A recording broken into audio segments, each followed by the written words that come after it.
कहानी हर घर की। ऋषि की शादी मधु से होती है और आज मधु का ससुराल में पहला दिन है। घर में सास ससुर, जेठ जेठानी और पति ऋषि है। सभी का व्यवहार बहुत अच्छा है। जेठानी मधु को बिल्कुल अपनी छोटी बहन मानती है। जो काम मधु को नहीं आता, जेठानी आगे बढ़कर उसकी मदद करती है। दोनों लगभग हम उम्र थी। जेठानी 3 साल पहले ही विवाह कर ससुराल के तौर तरीके सीख गई थी। साथ साथ किचन में खाना बनाना, खिलाना और मिलजुल कर साथ ही खाना दोनों का रोज का हो गया था। सास ससुर भी दोनों बहुओं को बहन की तरह एक साथ खुश देखकर बहुत ही खुश रहते थे। मधु की जेठानी हमेशा सभी के पसंद को ध्यान में रखकर खाना बनाती थी। दोनों देवरानी जेठानी खुशी खुशी घर के सारे कामों को कर लेती थी।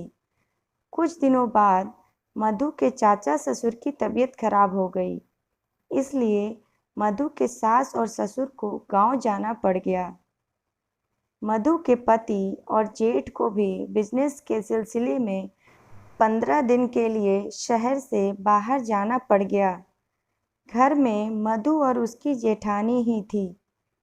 मधु जेठानी के पास आई और पूछा, दीदी आज क्या बनेगा खाने में? जेठानी ने कहा, आज क्या सोचना मधु, माँ जी पापा जी हैं नहीं, दोनों भाई भी बाहर ही गए हैं। ना ही दोनों भाइयों के नखरे, ना 4 प्रकार के व्यंजन बनाने का टेंशन। हम दोनों तो कुछ भी खा लेंगे, मैक्रोनी या पोहा बना लेंगे।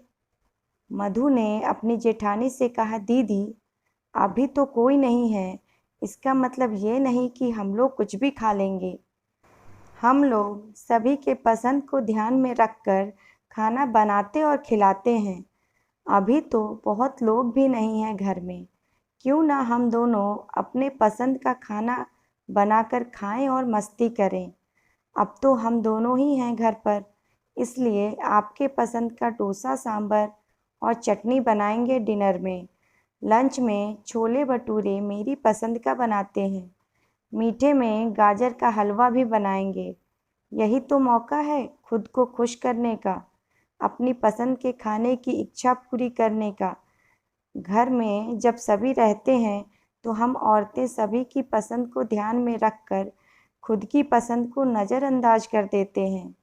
जब कोई नहीं है तो क्यों आलस करना खुद के लिए। आइए दीदी, जब तक सभी नहीं आते हम दोनों हर रोज़ अपनी पसंद का खाना बनाएंगे और खाएंगे और फुल मस्ती करेंगे। यह सब सुनते ही जेठानी ने मुस्कुराते हुए कहा, तुम सही कह रही हो मधु, मैंने तो यह सब सोचा ही नहीं। तुम नहीं थी तब मुझे लगता था अपने लिए क्या मेहनत करो, कुछ भी खा लेती थी ऐसे मौके पर। अब हम दोनों मिलकर अपनी पसंद का बनाएंगे। मधु और जेठानी दोनों खिलखिलाती हुई रसोई की तरफ चल दी, अपनी पसंद का खाना बनाने। हमारे समाज में महिलाएं अक्सर ऐसा ही करती हैं। जब उनके घर में कोई नहीं होता है तो वे खुद के लिए आलस करती हैं और कुछ भी जो आसानी से बन जाए बनाकर खा लेती हैं, जो बिल्कुल गलत है।